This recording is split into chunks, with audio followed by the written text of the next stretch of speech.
Well, there I went. Let's wait to start. Okay. Come on back. As I'm destroying my little setup here. I had a little problem getting my login right now, but I am up and running now. So as you can see, the dog is gone. It's on its way to its final home. And I'm starting on my next little project, which is building Benjamin Franklin for a show. And I've already done some design work, but I kind of want to walk you through the process of it, because I think a lot of people have problems with both coming up with original designs that work and also how to approach a problem like this. And there's different ways to do it. Like, I know a lot of people like to build it out of clay and pull a pattern off of that, or take a toy or a stuffed animal and pull a pattern off of that, or just grab any random pattern they find on the internet for free and then build that, which are all great places to start. But, you know, if you want to have something, figure out how to make things work. Let me fix that.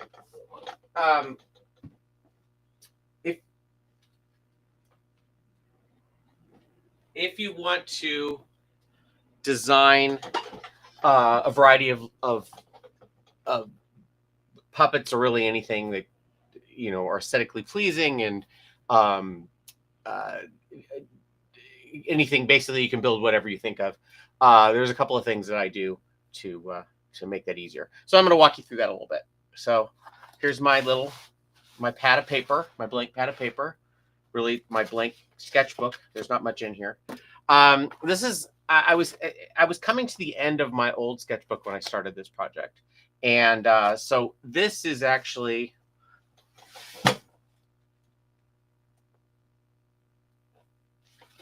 the design that the client more or less signed off for on how to build.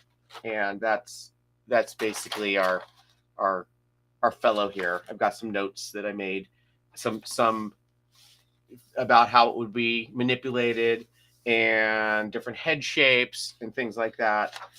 Trying to figure out the caricature of what equates to Ben Franklin without getting into that uncanny valley. You can kind of see the structure of how the puppet would be manipulated. And so I don't have a pattern that even resembles this. I guess the closest thing I have is Strange Pork, but you know, I could have gone down in any of these levels, but I think that's this head's basically kind of the Jay Sherman of the group that is going to be Benjamin Franklin here. I probably could get a reference. If anybody wants to send me what is it, $100 bill, I could gladly use it as a reference. But oops. In approaching this particular pattern, this particular look, I want to see how I draw it, because that's kind of the way I work. And when I draw, let's say, really it started because I wanted to be a cartoonist growing up. I wanted to be a newspaper cartoonist, but I also studied animation. And one of the things they always told you in the making ofs of any Disney movie or whatever, how the original Mickey Mouse was the head was the size of I think a $50, and the ears were the size of it might have been a quarter. It was the head was the size of a quarter, and the ears were the size of a dime, and therefore you could get a consistent look to Mickey all the way through the thing. And that really resonated with me, the idea of basic shapes turning into more complicated characters. So you have something like, Mickey Mouse, and he's got those three things, but you also add on that, and then you can, get your basic Mickey Mouse, or I'll call it Steamboat Willie just so I can get away with it. But yeah, that's, so you have your basic Mickey Mouse. If you have something like, say, Goofy, which also starts with a circle, and then kind of an egg shape, and then he has kind of a, you know, uh, all these basic shapes that, and I'm not doing a great goofy here, but you got these more complicated shapes that becomes goofy, and I kind of take that. He has a little knot on his head, a couple of hairs, some buck teeth. There we go. So now you got goofy. When I'm designing a character, I don't always start with a circle, but I usually start with a circle. So if I'm going to draw Benjamin Franklin, I'm going to start with a circle, and I'm going to add, let me see what I'm going to add the kind of jowls, and he's got a really prominent chin, and he's also got kind of a long nose. I mean, he is basically Jay Sherman the way I drew it. He's got the eyelets. He's also got these little glasses, and he's got kind of a really high set, smaller mouth too. So, you kind of have your basic thing. So would be the way I would caricature Benjamin Franklin. Okay. In doing that, I what do I learn? Number one, his basic head shape is going to be a sphere with kind of another sphere. He's also got a mouth right here, and he's got another chin that's got to move with that mouth. So he's probably going to have jowls, and I'll probably make a separate jaw here that works independently of these jowls like Strange Pork did. But he's also going to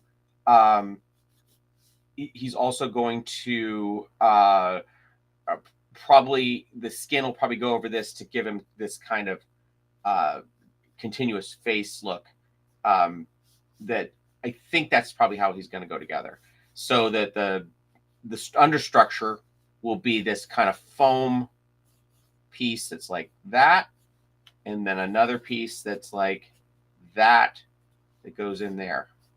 Now, the other thing that I always do is figure out where my hand's going to go inside that puppet. You can kind of see that logo right there. I have a physical one here someplace. Where did I do with that? Oh, here it is. And when this is the Tilly puppet.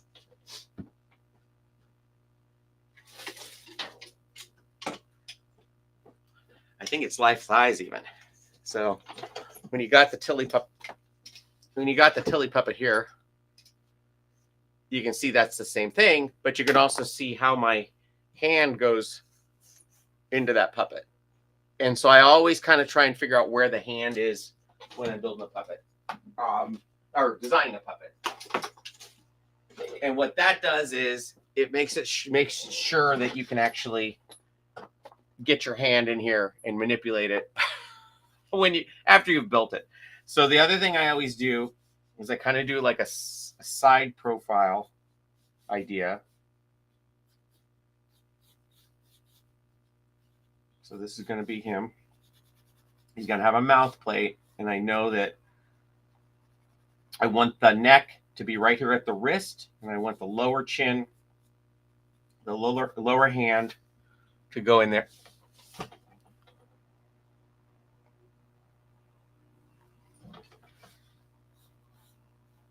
So I know that basically there's going to be that, and then the lower chin is going to go in there.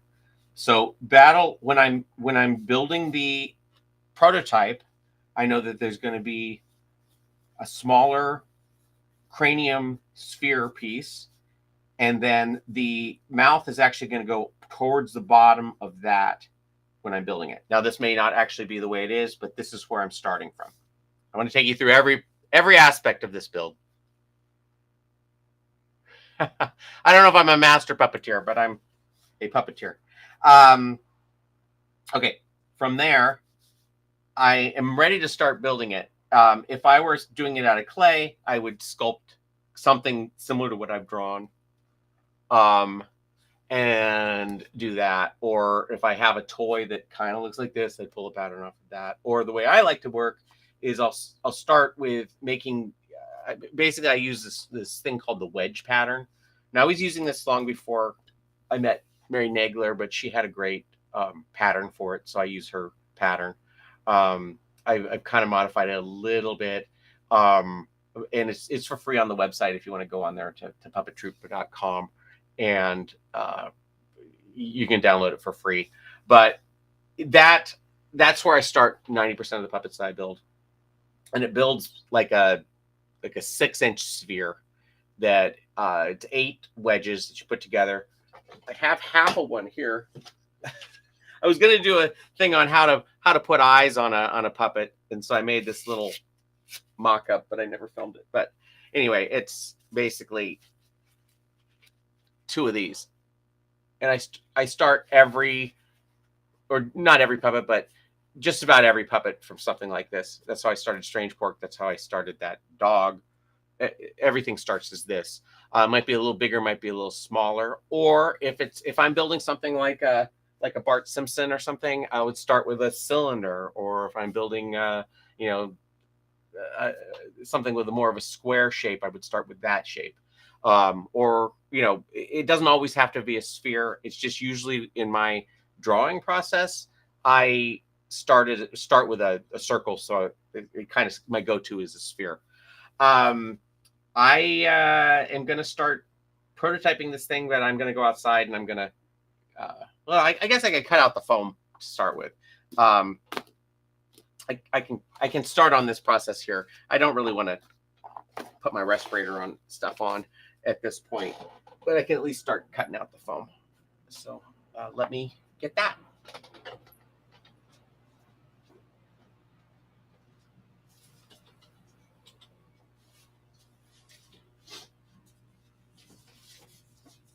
So I'm starting with just regular upholstery foam. It's a 1/2-inch upholstery foam. I've heard some puppeteers call it garbage foam, which is what I kind of call it. I like to use it because it's cheap, relatively cheap. I think you can get a sheet for about $12. It's like a 4x8 sheet. You can get reticulated or Scott foam, or it's called dry fast foam, that I use for the final puppets. And I believe those come in 3-foot by 6-foot sections, and they're about 40 some odd dollars, maybe 50 something dollars. Foam prices have gone up lately, so it's hard to judge exactly, but all I know is they're about 4 or 5 times as expensive as this stuff.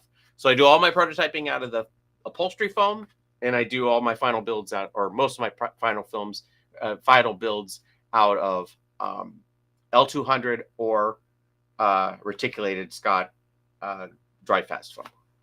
So the difference between this and what's on Gonzo's nose, that's a reticulated foam on Gonzo's nose. You can see the difference in the pores and everything.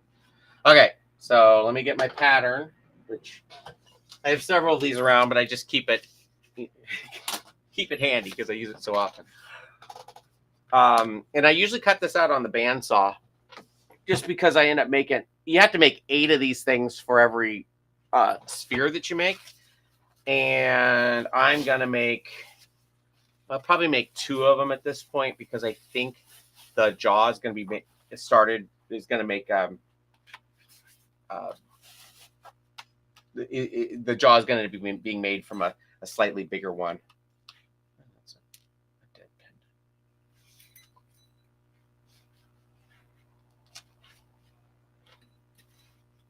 Yeah, so I tried to log in today, and all my stream stuff had been, it said I didn't have an account and the whole deal, so I had to track down, and all I had to do is reset it up, and it works fine. But I don't know what happened exactly. But there we go. So I usually cut out one. Or I don't cut it out, but I actually lay it out, and then I basically just gang them up, do 4 layers of it, because number one, I know that my bandsaw can handle 4, but also that I can pin 4 of them through, and the pin doesn't, it just barely comes out the other side. So if you basically, you can keep them all together, and you can keep them all together. Oh, that's a wonderful angle. Okay. You can keep them all together, and then you can just saw them all or cut them all out at the same time. So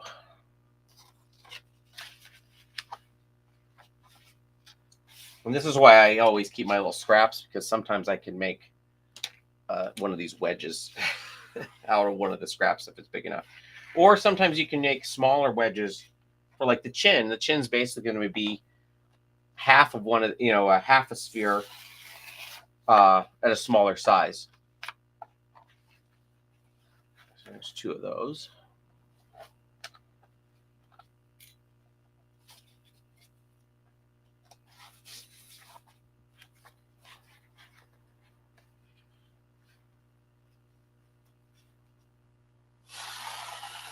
I said I was going to make 4 or 8 of these, so I'll do that.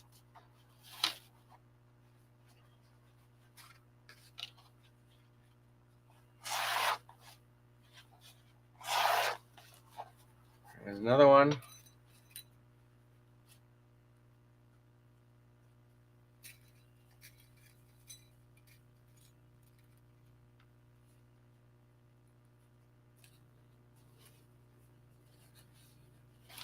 Sometimes that last one doesn't want to stay in place, but let's see. There we go. There's 2.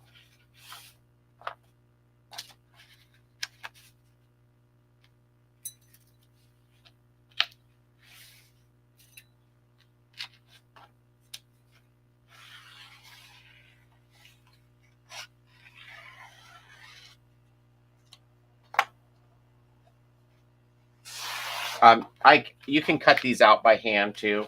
They're it's not necessary to use a saw, but it just is so much quicker to do it that way. Oh, now I've done it. Doesn't really matter.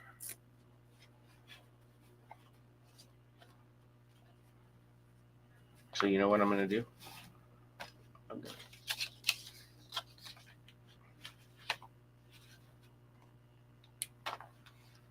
So I lopped off the edge of that of that wedge.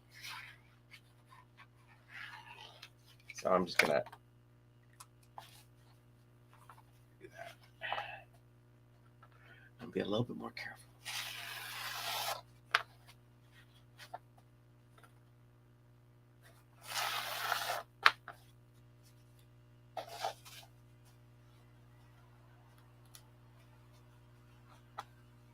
This is all going to just become a big mess, so it doesn't really matter.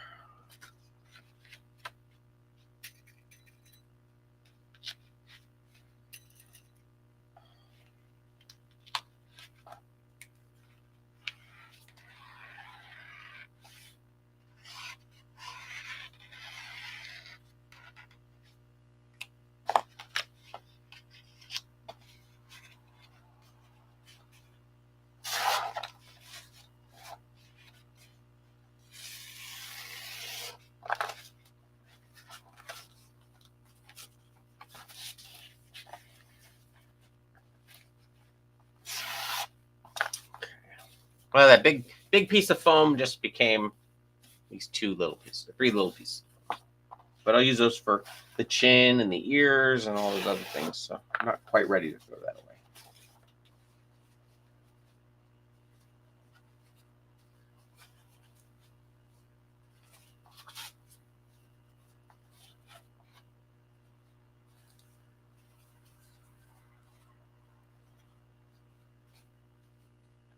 Okay, one of these is going to be a little short, but that doesn't really matter. The main thing you want to do is you want to put these pins in so that you don't end up. The worst thing you can do is hit one of those with your saw. I've never done it, but I'm always in constant fear of that. So you just want to make sure that, number one, the ends don't poke through the back, because they'll get caught on the table And the other thing is that these aren't so close that they get anywhere near the blade. The other thing is that you don't necessarily have to do 4 at a time. I usually do 4 at a time just because I think it's the best use of my time and resources. But I've done 2, and you just basically have to figure out a way. Like sometimes you use a little scrap, like if I wanted to make something out of just a single, like if I wanted to cut, let's say 2 of these things, or let's say 3. Okay, so what I would do is I would take, okay, so I'm gonna, if I was cutting 2 of these guys, what I've done on a few times. So I'll have the 2 main ones here that I'll have the two main ones that are the right size. And then I might put a couple extra pieces in there and just put a couple pins, almost like a spacer. So that way the pins are not super long. But you can also do it where you just do it like this, and you can do it. But again, it's just, I feel like it's a little bit easier to have that like that. Anyway, so all right, now that I've bored you guys all to tears, I'm going to cut these guys out, and I will come back once those are all cut out. All right,